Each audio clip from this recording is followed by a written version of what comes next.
What up again, Random Rockers? Yes, same shirt, different review. What you gonna do about it? Nothing. Anyway,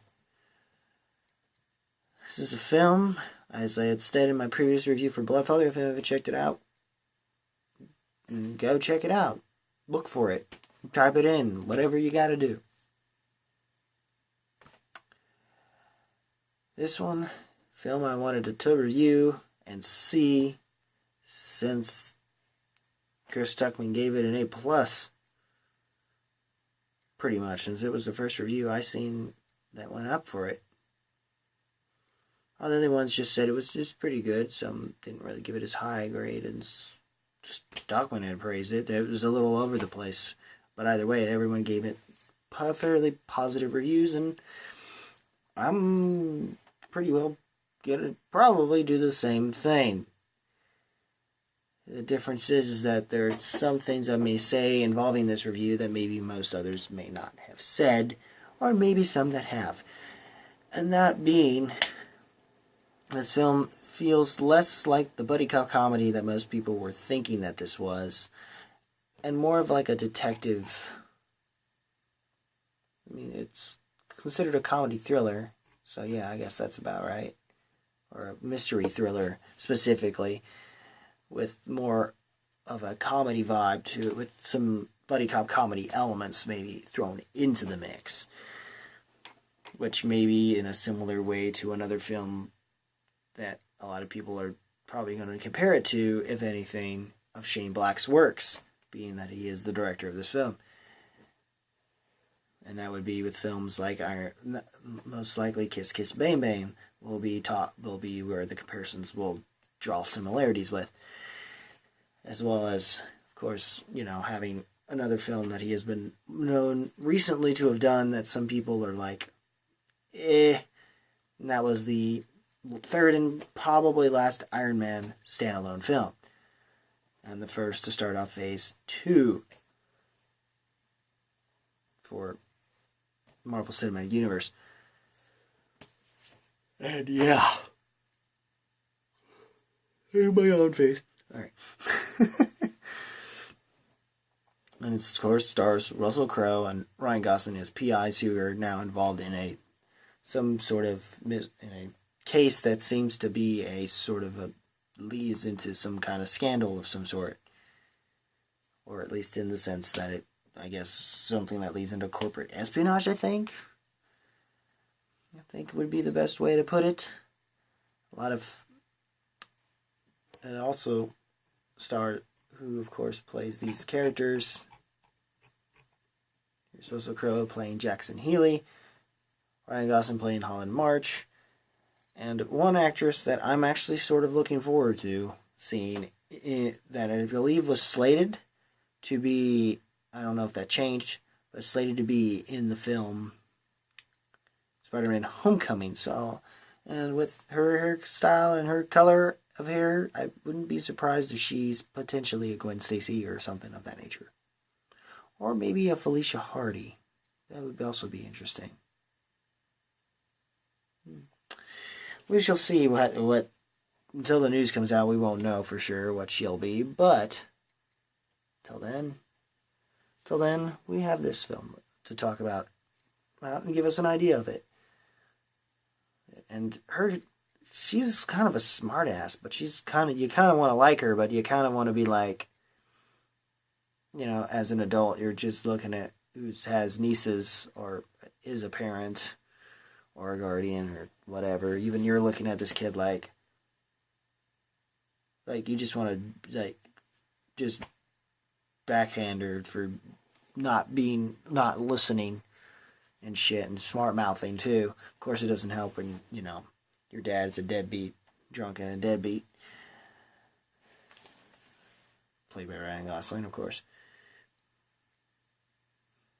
Crowe's actually one that seems to have his shit together a little bit more, or at least he has more of a code to him.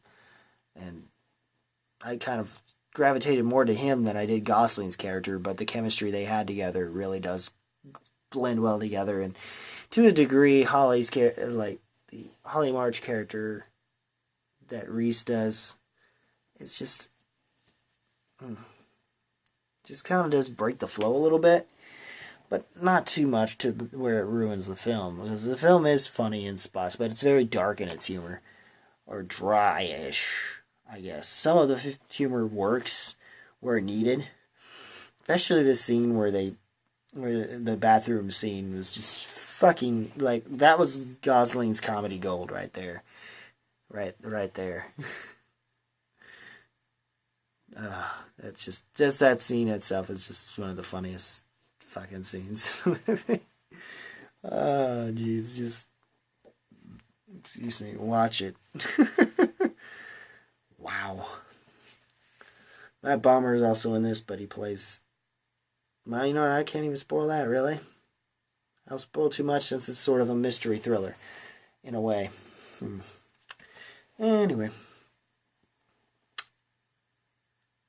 But yes, they're mostly involved with dealing with this murder of a porn star that leads to other murders that are somehow tied in with some sort of conspiracy of sorts, of a scandal that deals with the big three or something, and something involving Detroit. Again, I guess I'm spoiling shit. Whoopsie. But it's just so hard to deal with it, and the way Gosling and Crowe work together is actually really good. And this film was slated to have potentially have a sequel, and I could see that it could, but I'd also say if it doesn't, that's fine as well, But I just would love, if I would want to see a sequel, I just love to see what we got out of this. Maybe something a little different, but nothing too far from what we've gotten from these characters, and how their chemistry just does flow well together and bounce off each other. It is quite amazing. And of course, it taking place in the 70s and 1977 specifically in Los Angeles, California.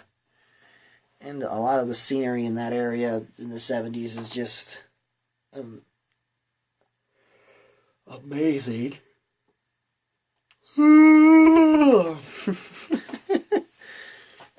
Random yawns. It's late.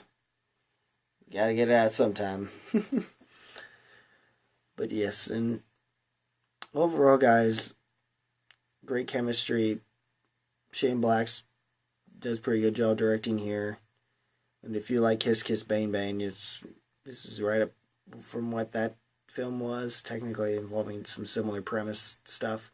Then yeah, I'd say this is going to be right up your alley. This definitely makes up for Iron Man 3 on Shane Black's end. And Russell Crowe and Gosling just kill it.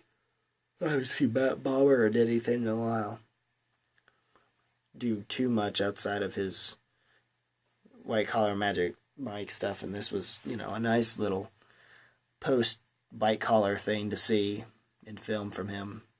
Hopefully he might still have, and he's still pretty solid actor too. I hope he still kills it, and gets a chance to, do more stuff in film, at least, if he doesn't wind up getting another job on TV. But yeah.